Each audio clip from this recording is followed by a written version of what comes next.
What is up, JVS? We are back with another review. We are here with Hazbin Hotel Season 2, Episodes 1 and 2. And I think we started off really strong. I think this was a great way to start off Season 2. Season 1 was special. The music, just the story they were telling, I mean, it was great. And a lot of you know that I kind of dove into things not really knowing anything about this. I mean, I just know that everyone was talking about it. So I was like, all right, let's react to it. So glad I did. You guys opened me into the fandom with welcome arms, open arms, whatever.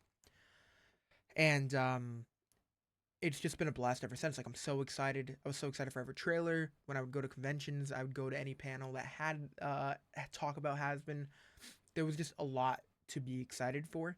And now that we're here with season two, I mean, for someone who wasn't really a big musical guy, that was one thing I was really looking forward to just because of how like relevant the music is to the story and just how artistic it ends up looking. It's beautiful. It's beautifully done.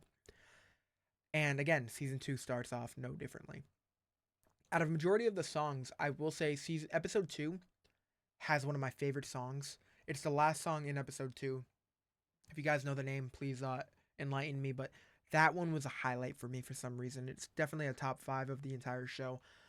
Really hope I'm not alone there, but it was just how unique it was, just how angry what was her name? Just how angry the was it Lou, I believe her name is. How angry she was kind of like while she was singing and kind of going crazy during it. It was you could feel the anger, you could feel the frustration and the need to want to do something, and it just made it so kind of special to me, if you will.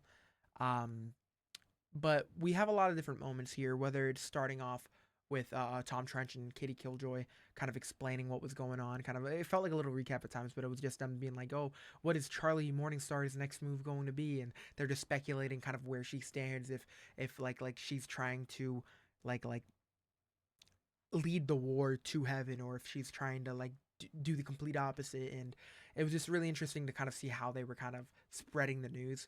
And we get to a point where Vox is over here just like being very patient with how they're gonna twist the words, and when the public opinion kind of changes, like it went from being very has been being very popular to Charlie being like, "Hey everyone, let's you know." If you want to agree with my opinions and want to change, you can stay here. And when nobody was on board with that, he was not wasting time and just dove into things and was like, okay, like she's a fraud, and she treats her employees like crap, and it was just really interesting to see how they were kind of like twisting things, I guess, like the news does, and it was really funny, the kind of the comedic aspect to it. But one of my favorite things was Sir Pentious. Sir Pentious, when we got introduced to him in the last episode, I was like, okay, cool, whatever. But he slowly becomes so much more likable as the show has progressed, and with him redeeming himself in the last season to go to heaven, is kind of like an arc that they're really diving in. Like they're really diving into that because him going to heaven and being, I guess, redeemed to the point where he's able to just sneak through the doors without an issue. It's really unique. It's really cool.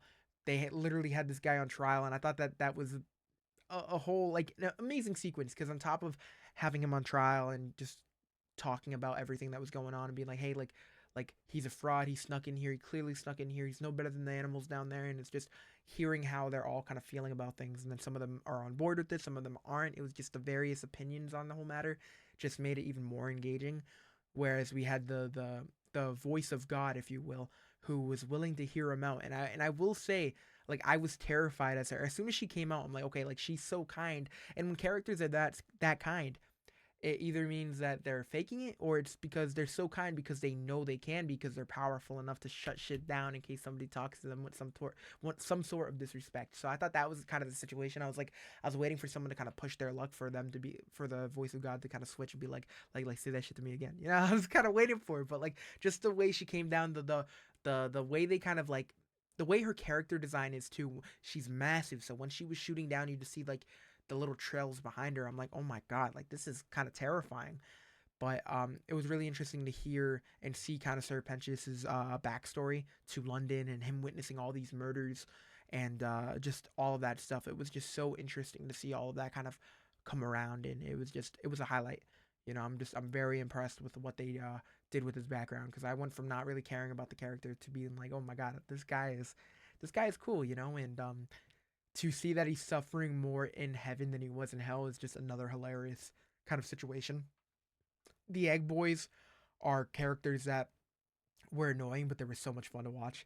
And to see him get his own variation of Egg Boys in heaven, especially with wings, dude, it was adorable. And to see him kind of curl up and just cry, and it's like, man, it's just to see how Emily was like trying her best to kind of get him to be comfortable. Again, she has been a cool ass character. She feels like the Charlie of of heaven, which is really like, it's just fun for me at least. But I will say there are certain characters that kind of felt like they got a little backseat. I mean, of course, we got Angel Dust in the show, but I feel like we didn't get many moments that as much moments, I guess, as I would have wanted in the first two episodes. Same thing with Cherry Bomb, who like they kind of stepped up in the end of last season, so I expected to see a little more of her, especially because of the relation with Sir Pentious. I thought there was going to be a little more going on there, but that didn't even happen. Even with Tusk, I mean, uh, I don't even think we saw Alistair, of course, but there was just a lot going on, and luckily we saw Vaggie, and Charlie, and then we dove into Vox's whole situation with Valentino and Velvet.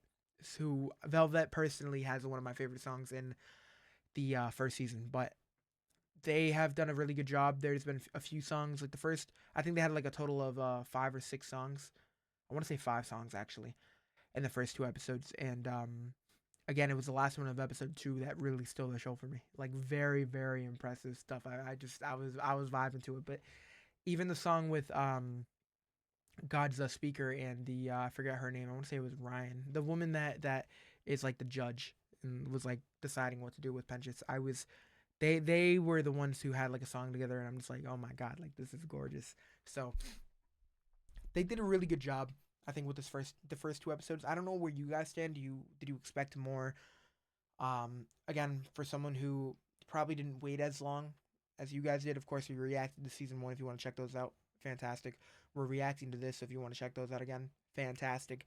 But for someone who didn't like watch it on YouTube and didn't really like I wasn't waiting years like you guys were.